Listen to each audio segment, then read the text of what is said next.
जय श्री राधे। आज हम एस्ट्रोलॉजी का नियम समझते हैं कि भाव को किस प्रकार हम समझें। भाव है क्या? भाव हमारी इच्छा है, यानी हमें यह चीज़ चाहिए। जैसे प्रथम भाव हमारी हेल्थ है, हम खुद हैं, तो वो हमारी इच्छा है हेल्थ के प्रति और स्वयं के प्रति, यानी हमारी इज्जत के प्रति, हमारे सेल्फ अपीयरेंस के प्रति हमारी इच्छा है। चतुर्थ भाव हमारा सुख है, तो सुख की इच्छा है। तो भाव हमारी इच्छा है और वही भाव ही फुलफिलमेंट करवाएगा, डिज़ायर को, आपकी इच्छा को पूरा करवाता है। यानी जब तक भाव भाव अगर खराब है तो आपकी वह इच्छा पूरी नहीं होगी। और इच्छा को पूरी करवाने के लिए, जैसे 7th हाउस है विवाह, शादी, तो शादी की इच्छा, यानी शादी आएगी या नहीं आएगी, शादी के लिए कोई देखने आएगा या नहीं आएगा, वह उस भाव का स्वामी बताएगा। लेकिन शादी करवाएगा कौन? वह भाव करवाएगा।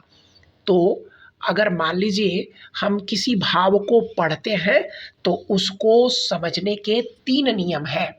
यानी उस भाव में कौन सा ग्रह कहाँ से आया, ठीक है।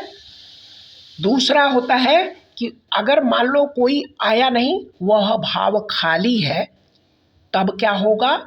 तब देखा जाएगा कि उस भाव को कौन देख रहा है, यानी वह आपकी इच्छा को बदल सकता है, जो देख रहा है, यानी प्रॉब्लम ला सकता है। प्रॉब्लम आएगी या नहीं आएगी वह भाव का स्वामी बताएगा, लेकिन वह आपकी इच्छा में डाइवर्जन लाएगा। और अगर कोई देख भी नहीं रहा है तो सीधे सीधे उस भाव के स्वामी को पकड़िए कि वह भाव का स्वामी कहाँ पर बैठा है और क्या शत्रु या मित्र की राशि में है। वह देखना पड़ेगा कि वह कितना कमज़ोर हो रहा है, कितना मजबूत हो रहा है।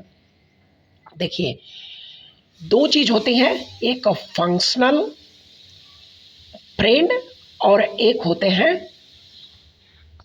नेचुरल फ्रेंड, यानी प्राकृतिक रूप से मैलेफिक है या उसके फ्रेंड हैं, वह देखना पड़ता है। तो अब हम केवल भाव को समझ रहे हैं।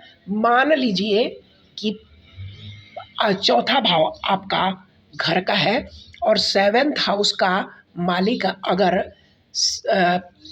जो भी है, मान लीजिए अगर शनि बनता है और शनि आपके चौथे भाव में विराजित हो जाए, तो इसका मतलब यह है कि आपके घर को अब शनि कंट्रोल करेंगे। अब शनि कौन बन रहे हैं? शनि 7th भाव का मालिक है, तो इसका मतलब अब घर पर किसकी ज़्यादा चलेगी? आपके पत्नी की।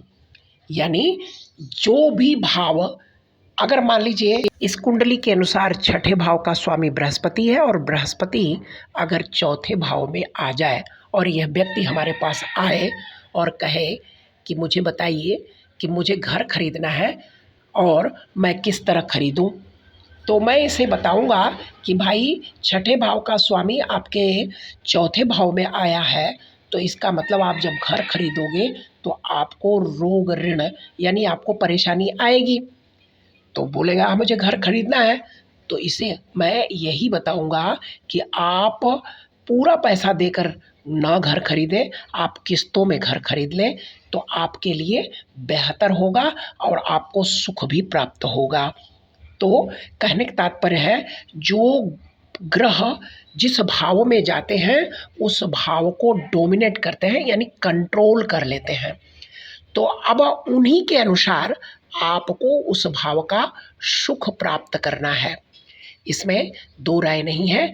और इसी तरह से ही रेमेडी भी बनती है हर भाव के लिए और हर ग्रह के लिए। बस देखना यह होता है कि कौन सा ग्रह किस भाव में जा रहा है।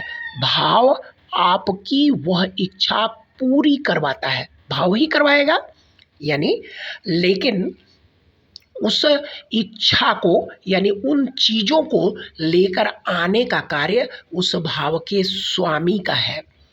और उस इच्छा को पूरी करवाने में यानी पूरी करवाने में जो ग्रह वहाँ पर जाते हैं वह या तो उसका विरोध करेंगे या उसमें सहायता करेंगे। मित्र हैं तो आपकी इच्छा पूरी करने में सहायता देते हैं, शत्रु हैं तो आपकी इच्छा का विरोध करते हैं। अब विरोध को पूरा अपने तरफ लेने के लिए वो जो कह रहे हैं उनके अनुसार अगर आप कार्य करते हैं तो आपके जीवन में कोई भी प्रॉब्लम नहीं आती है। यही रेमेडी ही है, इसी को रेमेडी कहते हैं, या इसे अपने जीवन को अलाइनमेंट करना भी कहते हैं। यानी जो बोला जा रहा है उसी को कर लो, आपका जीवन सफल हो जाएगा। राधे राधे।